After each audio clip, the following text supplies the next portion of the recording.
కలియుగం ప్రారంభమయ్యే ముందు ద్వారక నగరం మునిగిపోయే ముందు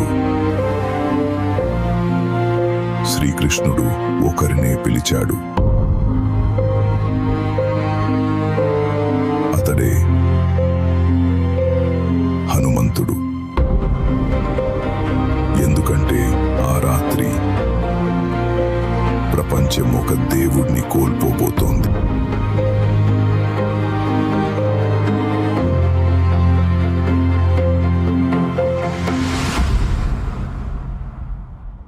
ద్వారక ఎప్పుడూ నిద్రపోని నగరం ఆ రోజు భయంతో వణికింది.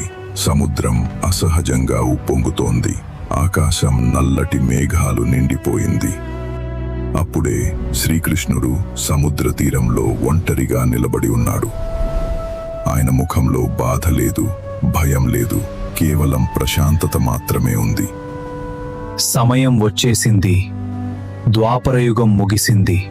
అప్పుడే దూరంలో ఒక మహాగర్జన వినిపించింది.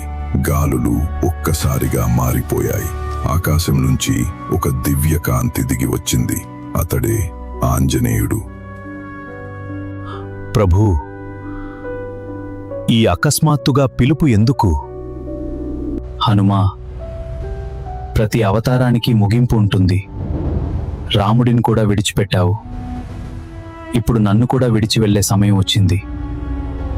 ఆ మాట హనుమంతుడి హృదయాన్ని కదిలించింది.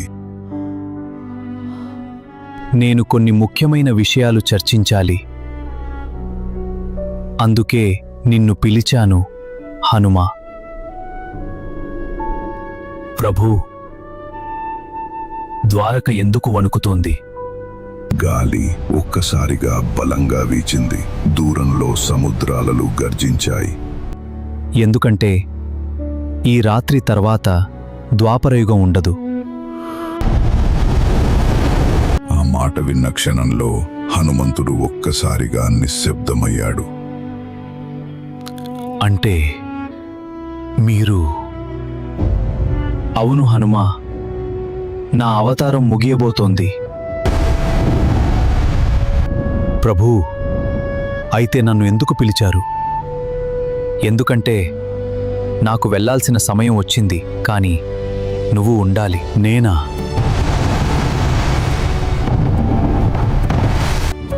త్రేతాయుగంలో నువ్వు రాముడికి సేవ చేశావు. ఇప్పుడు కలియుగానికి సేవ చేయాలి. కలియుగమా? ప్రభూ, అది ఎలా ఉంటుంది? అలలు మరింత ఉగ్రరూపం దాల్చాయి. ద్వారక నగరం స్వల్పంగా కంపించడం ప్రారంభించింది. కలియుగంలో ప్రజలు దేవుణ్ణి వెతుకుతారు, కానీ తమలో ఉన్న దేవుణ్ణి మర్చిపోతారు. అప్పుడు ధర్మాన్ని కాపాడేది భక్తి.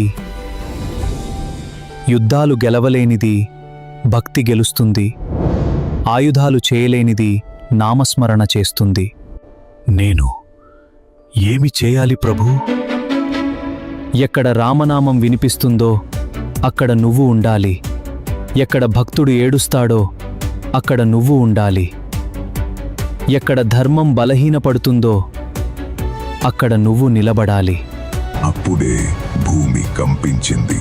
ద్వారక దేవాలయాల గంటలు మోగాయి. సముద్రాలలు గోడలను ఢీకొట్టాయి. ప్రభూ, నేను ద్వారకను కాపాడుతాను. లేదు, ఇది సమయ నిర్ణయం. దీన్ని ఎవ్వరూ ఆపలేరు. ఆకాశం చీలిపోయింది. మెరుపులు మెరిశాయి. సముద్రం ద్వారకను మింగడం ప్రారంభించింది. ప్రభూ, మళ్ళీ మిమ్మల్ని ఎప్పుడు చూస్తాను? ఎప్పుడైనా ఎవరో నా పేరును ప్రేమతో పలికితే నేను అక్కడే ఉంటాను. మరి నేను... నీవు చిరంజీవివి. నీవే నా సందేశం. నీవే నా వారసత్వం. కొన్ని క్షణాల తర్వాత శ్రీకృష్ణుడు చిరునవ్వు నవ్వాడు. ఆకాశాన్ని చూశాడు మరియు నిశ్శబ్దంగా కళ్ళు మూసుకున్నాడు. సముద్రం ద్వారకను మింగేసింది.